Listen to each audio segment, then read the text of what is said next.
పరిశుద్ధుడవైన మా తండ్రి, మహోన్నతుడవైన మా దేవా, మహిమ కలిగినటువంటి మా రాజా, మీ పాద సన్నిధిలో చేరి మీ ప్రియ కుమారుడు మా రక్షకుడైన యేసుక్రీస్తు నామమున మీకు స్తోత్రమును చెల్లిస్తూ ఉంటున్నాం. ఇంతవరకు ఈ పరిచర్యలో మీరు మాకు సహాయపడుతూ వచ్చిన విధానము కొరకాయ మీకు స్తోత్రములు.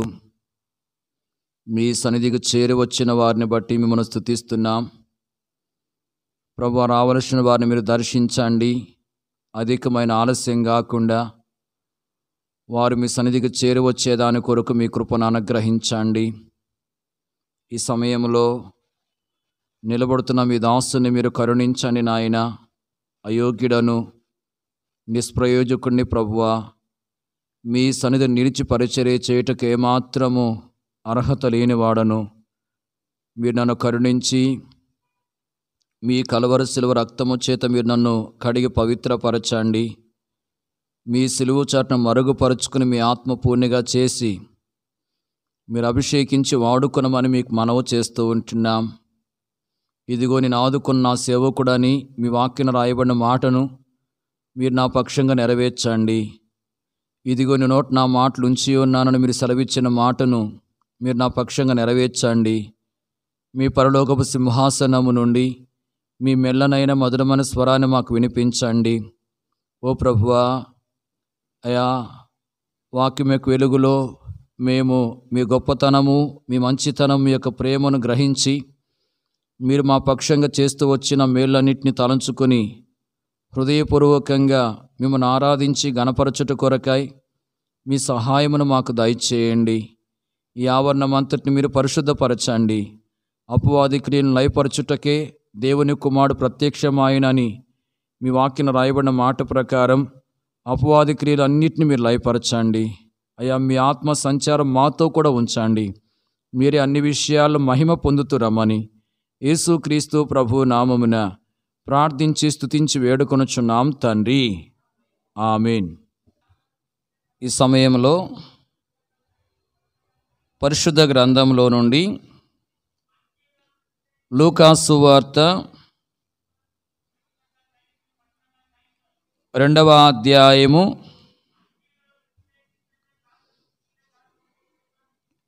10-11 వచనాలు మనమందరం కలిసి చదువుకుందాం. లూకా సువార్త 2వ అధ్యాయము 10-11 వచనాలు మనమందరం కలిసి చదువుకుందాం. అయితే ఆ దూత, భయపడకుడి, ఇదిగో ప్రజలందరికీ కలగబో మహా సంతోషకరమైన సువర్తమానము నేను మీకు తెలియజేయుచున్నాను. దావీదు పట్టణమందు నేడు రక్షకుడు మీ కొరకు పుట్టి ఉన్నాడు. ఈయన ప్రభువైన క్రీస్తు. మనం చదువుకుంటూ వచ్చిన ఈ వచనాల్లో ప్రభు దూత గొర్రెల కాపర్లకు చెప్పినటువంటి మాటలను మనము గమనిస్తూ ఉంటున్నాం. యేసుక్రీస్తు ప్రభువారు పుట్టిన తరువాత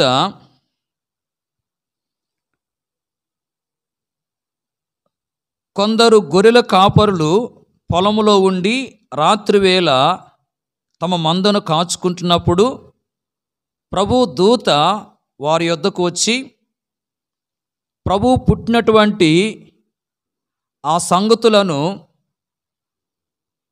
వారికి తెలియజేస్తూ వచ్చినట్లుగా మనము ఈ అధ్యాయములో గమనిస్తూ ఉంటున్నాం.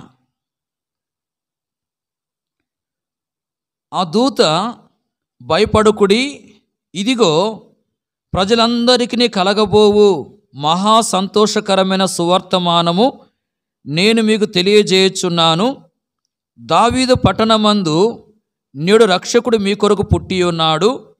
ఈయన ప్రభువైన క్రీస్తు అని వారికి తెలుపుతూ వచ్చినట్లుగా మనము గమనిస్తూ ఉంటున్నాం. ఈ వచనాల్లో సంతోషకరమైన అనే మాటను మనము గమనిస్తూ ఉంటున్నాం.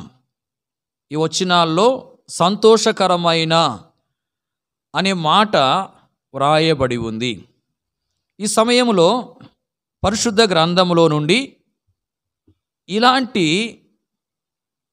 మాటలను గురించి మనం చూద్దాం.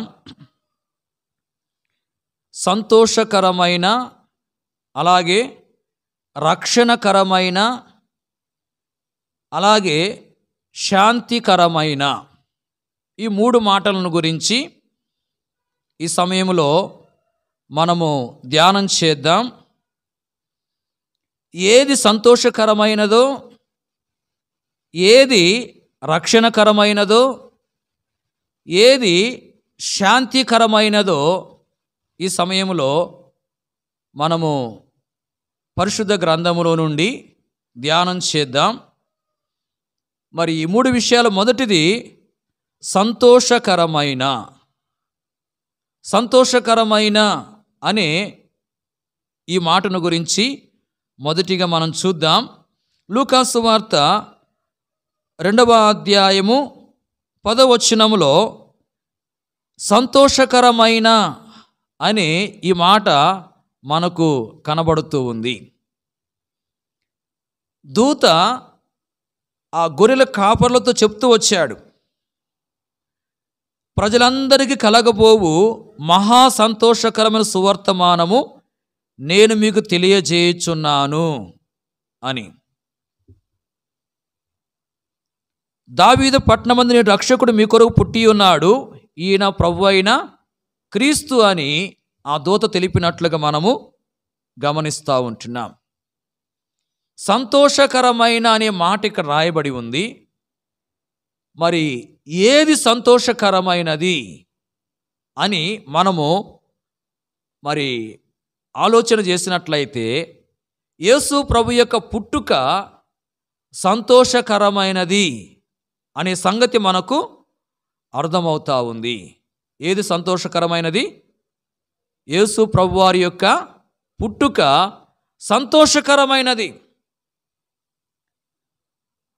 ప్రజలందరికీ కలగబోవు మహా సంతోషకరమైన సువర్తమానము నేడు నేను మీకు తెలియజేయుచున్నాను, దావీదు పట్టణమందు రక్షకుడు మీ కొరకు పుట్టి ఉన్నాడు, మరి ఈయన ప్రభు అయిన క్రీస్తు అని ఆ దూత తెలుపుతా వచ్చాడు.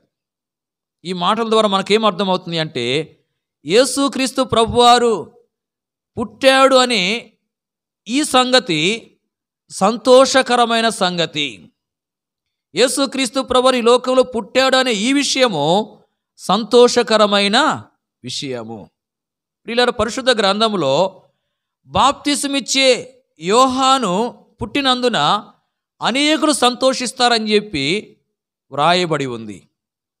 అయితే యేసుక్రీస్తు ప్రభువారి యొక్క పుట్టుక అనేది అందరికీ సంతోషాన్ని కలిగించే విషయంగా ఉన్నట్లు మనము గమనిస్తూ ఉంటున్నాం.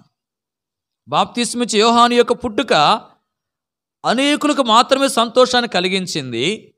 అయితే యేసు ప్రభు యొక్క పుట్టుక అనేది అందరికీ సంతోషాన్ని కలిగించే విషయముగా ఉన్నట్లు మనం పరిశుద్ధ గ్రంథములో గమనిస్తూ ఉంటున్నాం. ప్రియులారా, సంతోషకరమైన విషయం ఏంది అంటే, యేసు ప్రభువారు దేవుడై ఉండి మనుషుడిగా ఈ యొక్క లోకములో పుట్టాడు అనేదే సంతోషకరమైన విషయము.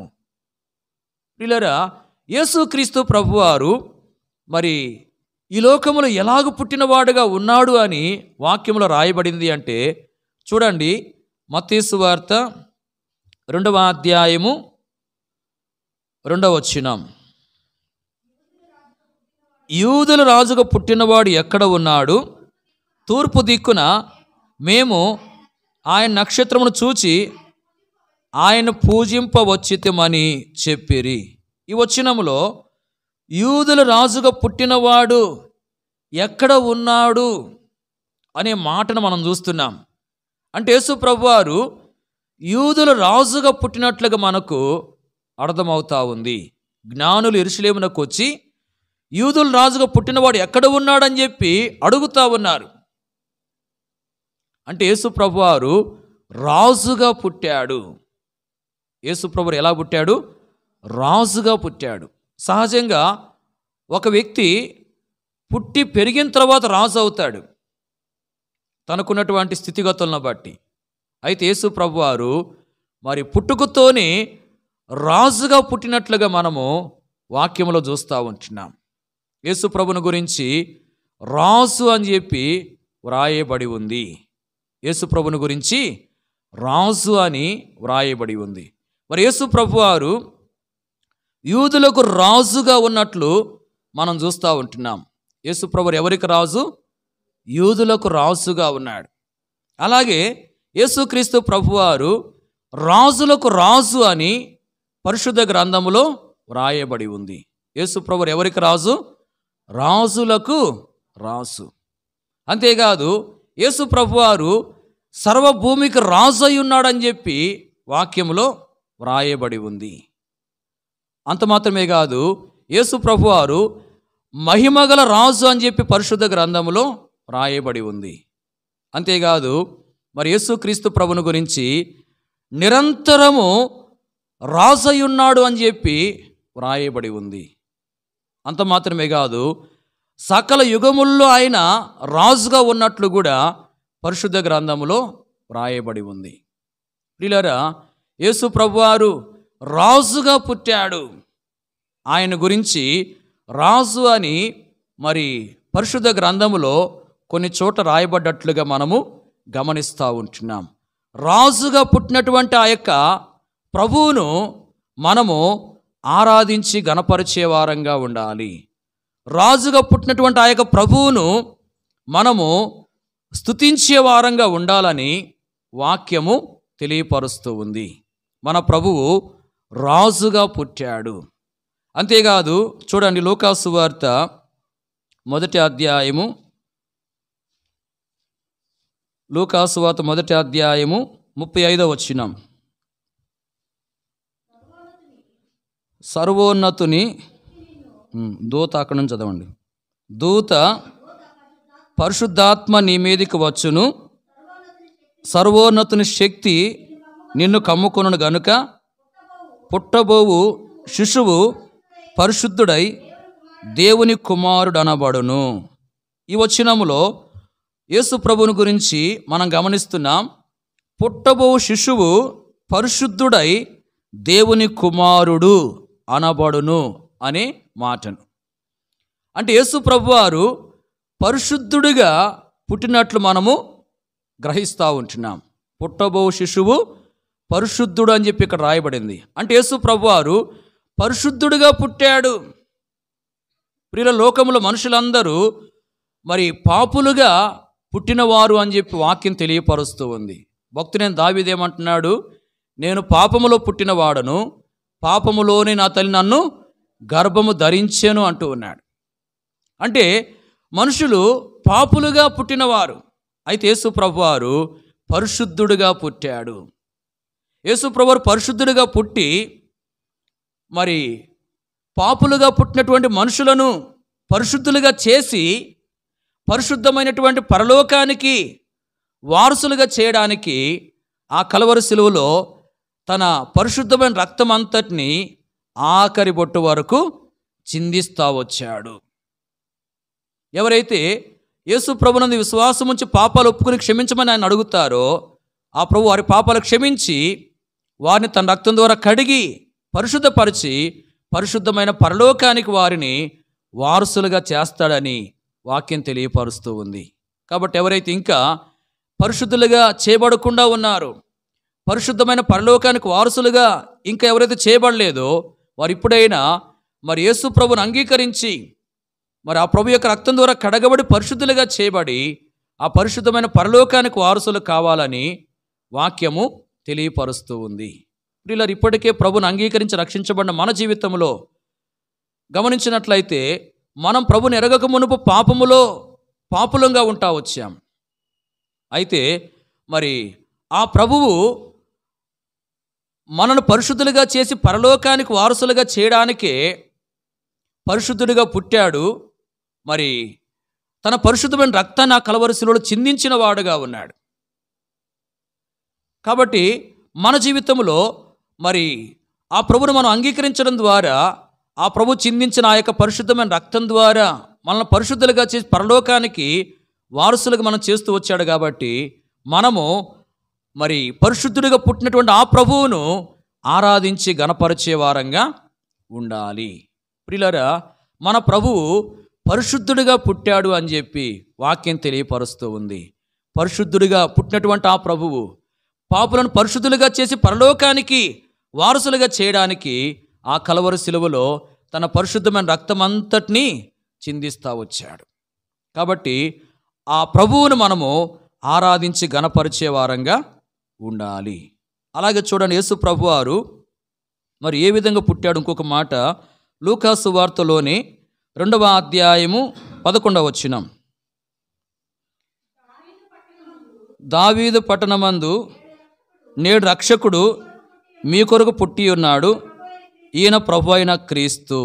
ఇక్కడేమి రాయబడిందంటే, దావీదు పట్టణమందు నేడు రక్షకుడు మీ కొరకు పుట్టి ఉన్నాడు అని చెప్పి వ్రాయబడి ఉంది. రక్షకుడు మీ కొరకు పుట్టి ఉన్నాడు అని చెప్పి వాక్యం తెలియపరుస్తూ ఉంది. అంటే యేసు ప్రభువారు రక్షకుడుగా ఈ లోకంలో పుట్టాడు. ఎలా పుట్టాడు? రక్షకుడుగా. యేసు ప్రభు రక్షకుడుగా పుట్టాడు అని వాక్యం తెలియపరుస్తూ ఉంది. రక్షకుడుగా పుట్టినటువంటి యేసు ప్రభువారు మరి పాపులైనటువంటి మానవులు పాపాన్ని బట్టి శిక్షకు పాత్రులుగా ఉంటూ ఉన్నారు. మరి ఆ శిక్ష నుండి పాపులైన మానవుల్ని రక్షించడానికి, పాపులైన మానవులకు బదులుగా ఆ కలవరి శిలువలో ఆ ప్రభువు శిక్షను భరించిన వాడుగా ఉన్నాడు. ఎవరైతే ఆ రక్షకుడైన యేసు ప్రభునందు విశ్వాసం ఉంచి పాపాలు ఒప్పుకుంటారో మరి వారి పాపాలు ఆ ప్రభు క్షమించి వారిని పాపం ద్వారా వచ్చే శిక్ష నుండి రక్షించేవాడుగా ఉంటాడు. అంటే పాతాళం నుంచి రక్షిస్తాడు. కాబట్టి ఎవరైతే ఇంకా మరి ఈ రక్షణ పొందకుండా ఉన్నారో వారు ఇప్పుడైనా ప్రభుని అంగీకరించి ఆ ప్రభు ద్వారా రక్షణ పొందుకోవాలని వాక్యం తెలియపరుస్తూ ఉంది. ప్రియులారా, మరి రక్షించబడిన మన జీవితంలో ప్రభువుని ఎరగక మునుపు మనం కూడా పాపులంగా ఉన్నాము. పాపులంగా ఉండి పాపాన్ని బట్టి శిక్షకు అంటే పాతాళానికి మనం పాత్రులుగా ఉంటా ఉన్నాం. అయితే ఆ ప్రభువుని అంగీకరించడం ద్వారా ప్రభు ఏం చేశాడంటే మరి పాపం ద్వారా వచ్చే శిక్ష నుంచి మనలను రక్షించి ఆ రీతిగా మనకు మరి నిజమైన శాంతిని అనుగ్రహిస్తూ వచ్చాడు. దాన్ని బట్టి మనం ప్రభువును ఆరాధించాలి. మనకు రక్షణ ఇవ్వడానికే ఆ ప్రభువు రక్షకుడుగా పుట్టి మరి మనం రక్షించడానికి మనకు బదులుగా మనం పొందవలసిన శిక్షను ఆ సిలువలో భరించిన వాడుగా ఉన్నాడు. దాన్ని బట్టి మనం ప్రభువును ఆరాధించి గణపరిచే వారంగా ఉండాలి. ప్రియుల వాక్యం మనం చూస్తున్నాం, సంతోషకరమైన అనే మాటను. ఏది సంతోషకరమైంది అంటే యేసు ప్రభువారు దేవుడై ఉండి మనుషుడిగా ఈ యొక్క లోకములో పుట్టడం అనేది సంతోషకరమైన విషయము. గమనించండి, ఏది సంతోషకరమైన సంగతి అంటే యేసు ప్రభువారు దేవుడై ఉండి మనుషుడిగా ఈ లోకంలో పుట్టడం అనేది సంతోషకరమైన సంగతిగా ఉంది. యేసు ప్రభువారు ఈ లోకంలో రాజుగా పుట్టాడు. యేసు ప్రభువారు పరిశుద్ధుడిగా పుట్టాడు. యేసు ప్రభువారు రక్షకుడుగా పుట్టాడు. ఆయన రాజుగా పుట్టాడు గనుక ఆయన మనం ఆరాధించాలి. ఆయన పరిశుద్ధుడిగా పుట్టి మనల్ని పరిశుద్ధులుగా చేయడానికి తన పరిశుద్ధమైన రక్తాన్ని చిందించాడు గనుక మనం ఆయన్ను ఆరాధించాలి. ఆ ప్రభు రక్షకుడుగా పుట్టి మరి మనను మన పాపం ద్వారా వచ్చే శిక్ష నుంచి రక్షించడానికి మనకు బదులుగా శిక్షను భరించాడు గనుక ఆయన మనము ఆరాధించి గణపరిచే వారంగా ఉండాలి. ప్రియులారా, మరి సంతోషకరమైనటువంటి విషయం ఏంది అంటే యేసు ప్రభువారు దేవుడై ఉండి మనుషుడిగా పుట్టాడు. ఇదే సంతోషకరమైన విషయము.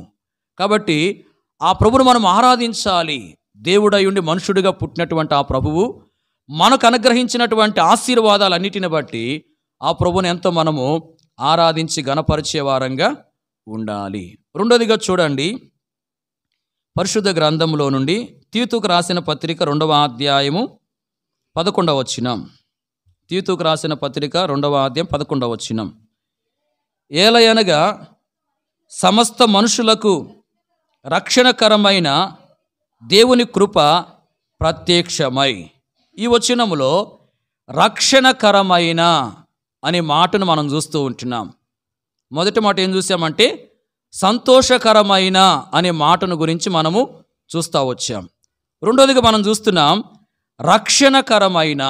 ఈ వచనంలో రక్షణకరమైన అనే మాట వ్రాయబడి ఉంది.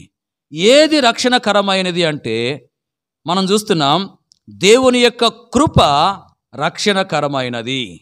ఏది రక్షణకరమైంది? దేవుని కృప. మన ప్రభు యొక్క కృప అనేది రక్షణకరమైనది అని చెప్పి వాక్యం తెలియపరుస్తూ ఉంది. ప్రియులారా, రక్షణకరమైన కృప ద్వారా అంటే రక్షణకరమైన ఆ దేవుని యొక్క కృప ద్వారా మనకు ఎన్నో ఆశీర్వాదాలు అనుగ్రహించబడతా ఉంటున్నాయి. రక్షణకరమైన ఆ ప్రభు యొక్క కృప ద్వారా మనకు అనుగ్రహించబడే ఆశీర్వాదాలు, ఒక ఆశీర్వాదం ఏంది అంటే రక్షణ. మన వాక్యంలో చూడవచ్చు. ఎఫెసీయులకు రాసిన పత్రిక 2వ అధ్యాయము 8వ వచనం, మీరు విశ్వాసము ద్వారా కృపచేతనే రక్షింపబడి ఉన్నారు, ఇది మీ వలన కలిగినది కాదు, దేవుని వరమే. మీరు విశ్వాసము ద్వారా కృపచేతనే రక్షింపబడి ఉన్నారు అని చెప్పి వాక్యం తెలియపరుస్తూ ఉంది. యేసు ప్రభువారు మనల్ని రక్షించడానికి లోకంలో పుట్టి మనకు బదులుగా సిలువలో శిక్షను భరించినటువంటి వాడుగా ఉన్నాడు. ఇప్పుడు మనుషులకు మరి రక్షణ అనేది ప్రభు ఎలా ఇస్తా ఉన్నా అంటే ఆ ప్రభువునందు ఎవరైతే విశ్వాసం ఉంచుతున్నారో మరి వారందరికీ తన కృప ద్వారా రక్షణ ఇస్తా ఉన్నాడు. మనుషులు రక్షణ పొందడానికి మరి ఏదైనా మంచి క్రియలు చేస్తే వాళ్ళకి రక్షణ అనేది కలుగదు. ఆ కింద వచనం రాయబడింది, అది క్రియల వలన కలిగినది కాదు గనక ఎవడును అతిశయపడ వీలు లేదు అని. అంటే మంచి క్రియలు చేయటం ద్వారా పాపులైన మనుషులకు రక్షణ అనేది కలుగదు. ఆ ప్రభువు తన కృప ద్వారానే రక్షణను దయచేసేవాడుగా ఉంటున్నాడు. గమనించండి, ఆ దేవుని యొక్క కృప రక్షణకరమైంది. ఆ రక్షణకరమైన దేవుని కృప ద్వారా మనకు రక్షణ అనుగ్రహించబడతా ఉంది. మన క్రియల ద్వారా మనం రక్షణ పొందలేదు. మన యొక్క మంచితనాన్ని బట్టి మనం రక్షణ పొందలేదు. మన యొక్క యోగ్యతలను బట్టి మనం రక్షణ పొందలేదు.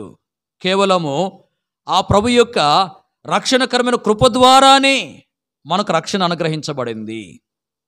కాబట్టి మన జీవితంలో ప్రియులారా, మరి రక్షణకరమైన దేవుని కృప ద్వారా మనకు అనుగ్రహించబడిన రక్షణను బట్టి మనం ప్రభువును ఆరాధించాలి. రక్షణ అంటే శిక్ష నుంచి తప్పించబడ్డాం. పాపులమైన మనము శిక్షణ పొందాలి. అయితే ఆ ప్రభు తన కృప ద్వారా ఆ శిక్ష నుంచి మనల్ని ఏం చేశాడంటే తన రక్షణకరమైన కృప ద్వారా రక్షిస్తూ వచ్చాడు. అలాగే చూడండి, ఆ రక్షణకరమైన కృప ద్వారా మనకు కలిగి ఇంకొక మేలు ఏంటంటే కీర్తన 94:18, నా కాలు జారిన నేను అనుకొనగా యెహోవా నీ కృప నన్ను బలపరచుచున్నది. ఇక్కడ భక్తుడు అంటున్నాడు, నా కాలు జారెనని నేను అనుకొనగా యెహోవా నీ కృప నన్ను బలపరచుచున్నది అని. అంటే ఇక్కడ కృప బలపరిచేదిగా ఉంది. రక్షణకరమైన దేవుని కృప మనల్ని ఏం చేస్తూ ఉంది అంటే బలపరుస్తూ ఉంది, మనకు బలాన్నిచ్చేదిగా ఉంది. రక్షించబడినటువంటి దేవుని ప్రజలు మరి ఆత్మీయంగా బలపరచబడాలి. ఆత్మీయ జీవితంలో మరి దినదినము బలపరచబడుతూ ఉండాలి. మరి ఈ బలం అనేది ప్రభు యొక్క రక్షణకరమైన కృప ద్వారా మనకు అనుగ్రహించబడుతుంది. మనం ప్రభుపై ఆధారపడటం ద్వారా, ప్రభుని ఆశ్రయించడం ద్వారా ఆ ప్రభు మనకు మరి ఆత్మీయ జీవితంలో బలమును అనుగ్రహించేవాడుగా ఉంటూ ఉన్నాడు. ప్రియులారా, మరి ఆ ప్రభు కృప ద్వారా మనము బలపరచబడాలి. బలం ఎందుకు అంటే మన వాక్యంలో గమనించవచ్చు. తిమోతికి రాసిన 2వ పత్రికలో 4వ అధ్యాయం చివరి వచనాల్లో పౌలు మరి బలపరచబడతా వచ్చాడు. దేని కొరకంటే సువార్త పూర్ణముగా ప్రకటించేదాని కొరకు. అంటే పౌలు ప్రభు యొక్క కృప ద్వారా బలపరచబడి రక్షణ లేకుండా ఎవరైతే ఉన్నారో వారికి సువార్తను అందించి వారికి ఎంతో మేలు కలిగించిన వాడుగా ఉన్నాడు. అలాగే మరి పరిశుద్ధ గ్రంథములో సమూయేలు మొదటి గ్రంథం 17వ అధ్యాయంలో గమనించినట్లయితే దావీదు ఫిలిస్తీన్ కంటే బలాఢ్యుడై అనే మాట 50వ వచనం రాయబడింది. అంటే దేవుడు దావీదుని ఏం చేశాడంటే బలపరిచాడు. మరి దేవుని చేత తాను బలపరచబడి గొల్యాతును చంపాడు. గొల్యాతును చంపడం ద్వారా ఏం జరిగిందంటే ఇశ్రాయేల్ అందరికీ మేలు కలిగింది. దేవుని ప్రజలను ఇశ్రాయేలీలు ఫిలిస్తీన్లకు దాసులు కాకుండా కాపాడబడి మేలు పొందుతా వచ్చారు. అంటే ఇక్కడ దావీదు బలపరచబడి దేవుని ప్రజలకు మేలు కలిగించాడు. పౌలు బలపరచబడి రక్షణ లేని వారికి సువార్త అందించే వారికి మేలు కలిగించాడు. చూడండి, ఇక్కడ మరి పౌలు బలపరచబడి రక్షణ లేని వారికి సువార్తను అందించి వారికి మేలు కలిగించాడు. దావీదు బలపరచబడి దేవుని ప్రజలకు మేలు కలిగించిన వాడుగా ఉన్నాడు. అలాగే మన జీవితంలో మరి రక్షణకరమైన దేవుని కృప ద్వారా మనం బలపరచబడి మనము రక్షణ లేని వారికి మేలు కలిగించే వారంగా ఉండాలి. అంటే సువార్త వారికి అందించాలి. అలాగే దేవుని ప్రజల కంటే సంఘానికి కూడా మనం ఎంతో మేలు కలిగించే వారంగా, సంఘంలో రక్షించబడినటువంటి దేవుని ప్రజలకు ఎంతో మనం ప్రయోజనకరమైనటువంటి వారంగా ఉండాలని ప్రభు కోరుతా ఉన్నాడు. కాబట్టి బలపరచబడినటువంటి వారు అటు రక్షణ లేని వారికి మేలు కలిగిస్తారు, బలపరచబడిన వారు రక్షించబడిన వారికి కూడా మేలు కలిగించేవారుగా ఉంటారు. ప్రియుల, రక్షణకరమైన దేవుని కృప ద్వారా మనం బలపరచబడి రక్షణ లేని వారికి మేలు కలిగించే వారంగాను, రక్షించబడినటువంటి దేవుని ప్రజల కంటే సంఘానికి కూడా మేలు కలిగించే వారంగా ఉండాలని ఆ ప్రభువు కోరుతా ఉన్నాడు. ప్రియులారా, ఆ ప్రభు యొక్క రక్షణకరమైన కృప ద్వారా మనకు అనుగ్రహించబడుతున్న బలాన్ని బట్టి కూడా మనం ఏం చేయాలంటే ఆ ప్రభువును ఆరాధించి గణపరిచే వారంగా ఉండాలి. రక్షణకరమైన మరి దేవుని కృప ద్వారా మనకు కలిగే ఇంకొక మేలేందో మనం చూద్దాం. చూడండి, మనం చదువుతూ వచ్చిన తీతుకు రాసిన పత్రికలో 3వ అధ్యాయము 11, 12, 13 వచనాలు.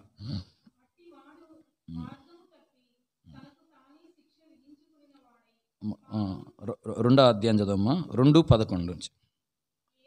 ఏలయనగా సమస్త మనుషులకు రక్షణకరమైన దేవుని కృప ప్రత్యక్షమై మనము భక్తిహీనతను ఇహలోక సంబంధమైన దురాశలను విసర్జించి శుభప్రదమైన నిరీక్షణ నిమిత్తము అనగా మహాదేవుడును మన రక్షకుడినైన యేసుక్రీస్తు మహిమ యొక్క ప్రత్యక్షత కొరకు ఎదురు చూచు ఈ లోకములో స్వస్థ బుద్ధితోనూ నీతితోనూ భక్తితోనూ బ్రతుకుచుండవలనని మనకు బోధించుచున్నది. ఈ వచనాల్లో రక్షణకరమైన దేవుని కృప ప్రత్యక్షమై మనకు బోధించుచున్నది అనే విషయాన్ని మనము గమనిస్తూ ఉంటున్నాం. దేవుని కృప మనకేం చేస్తూ ఉంది? బోధిస్తూ ఉంది. గమనించండి, దేవుని యొక్క రక్షణకరమైన కృప మనకు బోధించేదిగా ఉంది. మనము భక్తిహీనతను ఇహలోక సంబంధమైన దురాశలను విసర్జించాలని బోధిస్తుంది. శుభప్రదమైన నిరీక్షణ నిమిత్తము అనగా మహాదేవుడిని మన రక్షకుడైన యేసుక్రీస్తు మహిమ యొక్క ప్రత్యక్షత కొరకు ఎదురు చూస్తూ ఉండాలని బోధిస్తుంది. అంతేకాదు, ఈ లోకములో స్వస్థ బుద్ధితోనూ నీతితోనూ భక్తితోనూ బ్రతకాలి అని చెప్పి బోధిస్తూ ఉంది. ప్రియులారా, గమనించండి, రక్షణకరమైన దేవుని కృప మనకు బోధించేదిగా ఉంది. మన యొక్క మేలు కొరకు, మన యొక్క క్షేమము కొరకు, మనము ప్రభు యొక్క రాకడ కొరకు సిద్ధపరచబడేదాని కొరకై ఆ రక్షణకరమైన దేవుని కృప మనకు బోధిస్తూ ఉంది. ప్రియులారా, మరి ఒక రకంగా చూస్తే కృప అంటే మరి ఆ ప్రభువే, ఆ ప్రభు యొక్క కృప సత్య సంపూర్ణుడు గనక మరి ఆయనే కృప అంటే ఆయన మనకు బోధించేవాడుగా ఉంటూ ఉన్నాడు మన క్షేమము కొరకు. కాబట్టి మనము ఆ ప్రభువుని ఆరాధించాలి. ఆ దేవుని యొక్క రక్షణకరమైన కృప మనకు బోధిస్తూ ఉన్న దాన్ని బట్టి మనము ఆ ప్రభువుని ఎంతో ఆరాధించి గణపరిచే వారంగా ఉండాలి. ప్రియుల, రక్షణకరమైనది ఏది అంటే దేవుని కృప రక్షణకరమైనది. ఈ రక్షణకరమైన దేవుని కృప మనకు చేసే మేలు ఏంటంటే, రక్షణకరమైన దేవుని కృప ద్వారా మనం రక్షణ పొందాము. రక్షణకరమైన దేవుని కృప ద్వారా మనం బలపరచబడుతున్నాము. రక్షణకరమైన దేవుని కృప మనకు మేలు కలగని మనకు బోధించేదిగా ఉంది. దాన్ని బట్టి ఆ ప్రభువును మనం ఎంతో ఆరాధించి గణపరిచే వారంగా ఉండాలి. మూడోదిగా చూడండి, పరిశుద్ధ గ్రంథంలో నుండి కీర్తన 23 2వ వచనం. 23వ కీర్తన 2వ వచనం. పచ్చికల చోట్లను ఆయన నన్ను పరుండజేయుచున్నాడు, శాంతికరమైన జలముల యొద్ద నన్ను నడిపించుచున్నాడు. ఈ వచనములో శాంతికరమైన అనే మాటను మనము గమనిస్తూ ఉంటున్నాం. మొదటి మాట ఏం చూసాము? సంతోషకరమైన. రెండవది ఏం చూసాము? రక్షణకరమైన. మూడోది మనం ఏం చూస్తున్నామంటే శాంతికరమైన. ఈ వచనములో శాంతికరమైన అనే మాట రాయబడి ఉంది. ప్రియులారా, దేవుడు దావీదును శాంతికరమైన జనముల యొద్ద నడిపిస్తూ ఉన్నట్లుగా మనము గమనిస్తూ ఉంటున్నాం.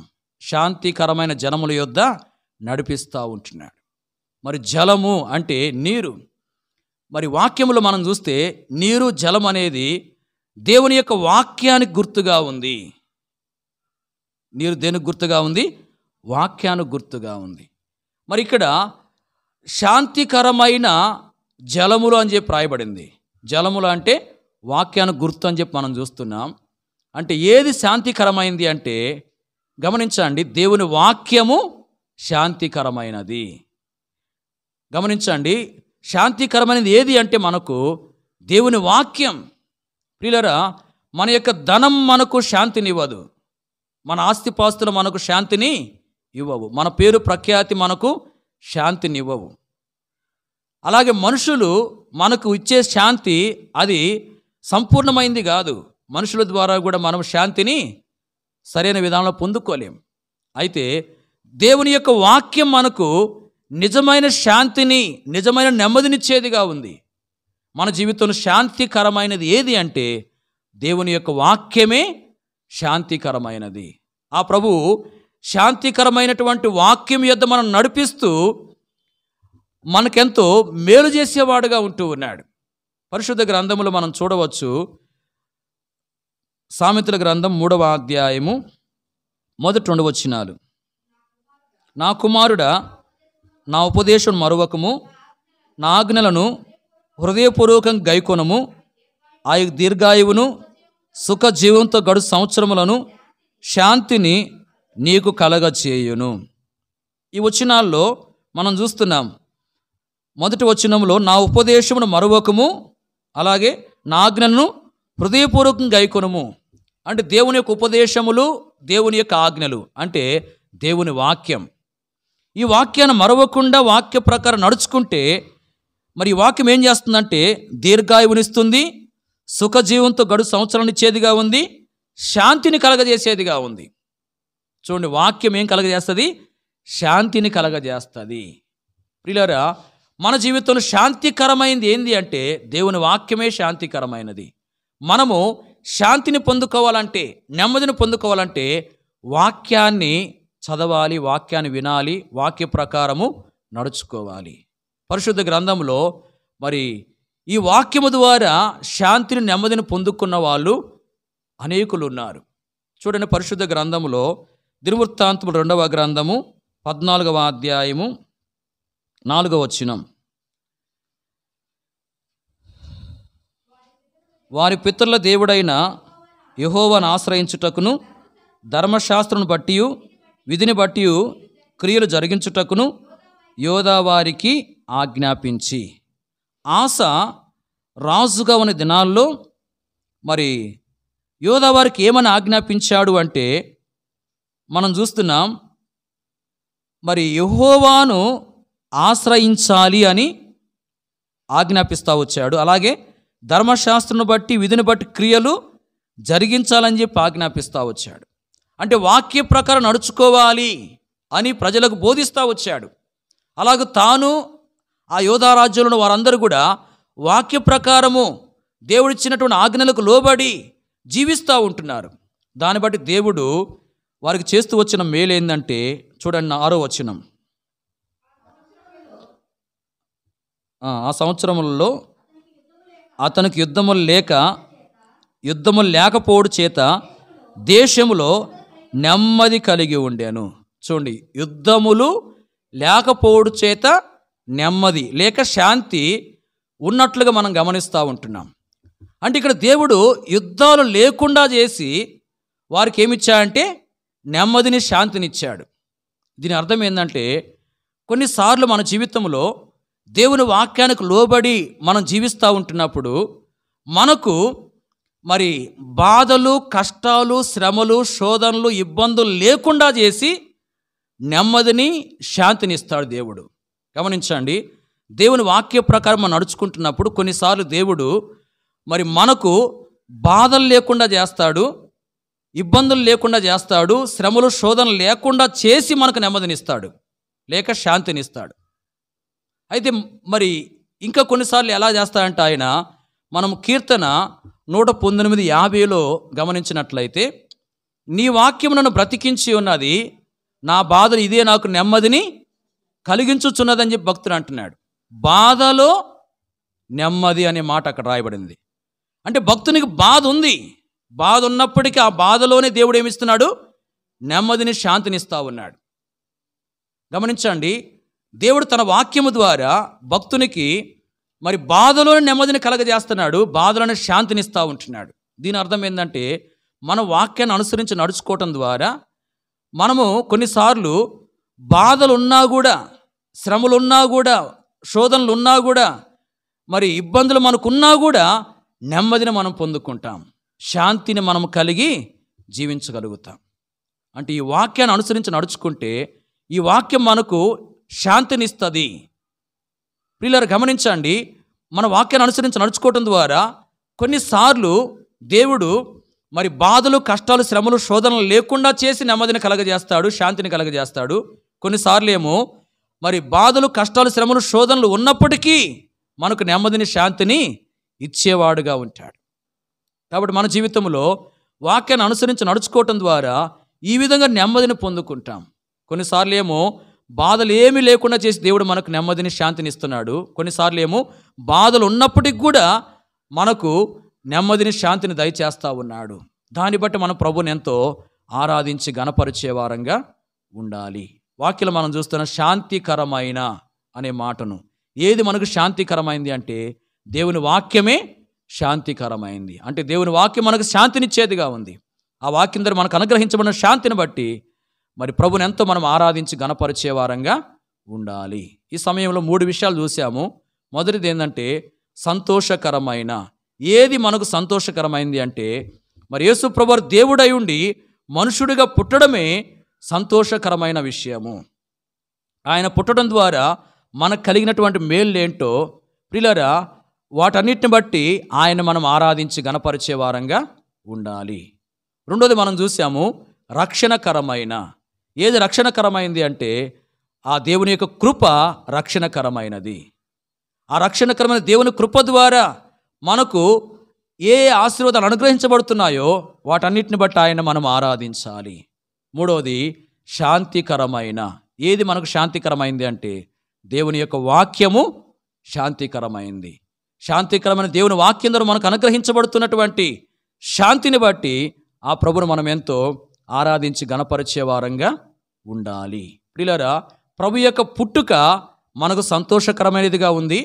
ప్రభు యొక్క కృప మనకు రక్షణకరమైనదిగా ఉంది. ప్రభు యొక్క వాక్యము మనకు శాంతికరమైనదిగా ఉన్నది. కాబట్టి మరి ఈ సంగతులను బట్టి ఆ ప్రభువును మనం ఎంతో ఆరాధించి గణపరిచే వారంగా ఉండాలి. ప్రభు ఆ రీతిగా మనకు సహాయం చేయనుగాక.